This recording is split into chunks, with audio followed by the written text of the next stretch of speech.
Ju njohim me edicionin informativ të lajmeve. Kjo është Radio 7. Vetëvendosja është e vendosur për kërkuar votim të fshehtë për kreun e Kuvendit Kosovës. Deputeti Arbreshe Kryesiu tha se nuk beson se kanë vepruar jashtëligjshëm.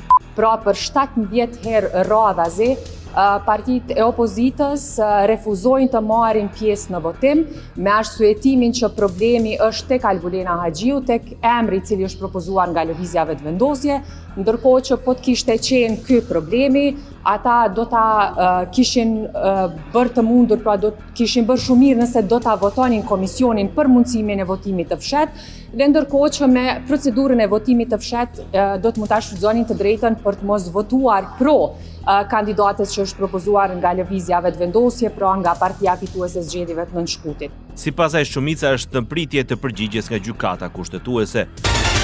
E propozuara e vetëvendosjes për kryetar të Kuvendit Kosovës, Albulena Haxhiu, kritikoi opozitën për mos miratimin e kandidaturës së saj. Ajo tha se nuk e di sepse kundërshtohet nga opozita. Opozita me një inat, do të thoja, iracional, ka vendosur që të mos marrë pjesë në votim, duke vepruar kështu në shpërputhje me aktgjykimin e gjykatës kushtetuese, të cilin e kemi përmendur, por për cilin edhe ju jeni në dieni. Deputeti e PDK-s Vlora Çitaku i bëri seri shtirje vetëvendosjes dhe partnerëve të saj të reflektojnë mbi ngërshin politik të shkaktuar. Kuvendi dhe institucionet kanë mbetur të bllokuara dhe përmbajnë peng si shkak i kryenësisë së një personi.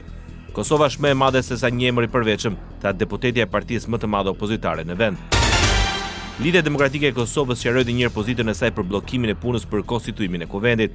Deputeti Lutfi Aziri tha se qëndrimi i kësaj partie nuk ka të bëjë me emrin e kandidates së vetëvendosjes Albulena Haxhiu për kryetare të kuvendit. Ka të bëjë me emrin përveçëm. Është e drejtë e fituar, partia parë ka fituar, ne ta propozon që ato që don me propozuar. Po nuk ka të bëjë me neve, nuk ka marrëveshje, me vetë faktin që s'ki marrëveshje politike për qeveri e mon arsyetimin të bllokimit i kuvendit. Nëse i do të zonja Haxhiu arsyetim për shkak që nuk po mund me ndërtu qeverinë, është problemi i tyre, nuk është problemi joni. Por për ne emri përveçëm është çështje që partia parë ka fituar, ka propozu, le të punojnë tash, ashtu si që kanë propozu, duhet me zgjedh, do të punu me zgjedh njerën. Ministri i Detyrës i Kosovës Faton Peci pranon se vetëvendosja e shen nismën si partner në qeverisje. Ai konfirmoi se ka patur dhe takime me Fatmir Limajin rreth 3 ditë më parë. Dhe çështja është që për negociatat me nismën social-demokrate dhe me zotin Lima, do thotë negociatat e zhvilluan këtë rast lëvizja vetëvendosje dhe ministri Albin Kurti ose dikush nga pjesa e ekipit që potencialisht mundet me u delegu.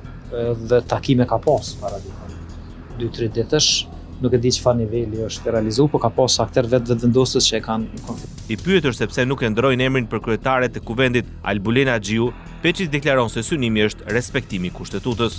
Fundi botës nuk është në radhë parë që do thotë deputet me respektu vendimin e gjykatës kushtetuese që duhet me marrë pjesë edhe me kontribu konstituimit të kuvendit. Ndoqët lajmet shkurt në Radio 7, zëri pozitiv i qytetit.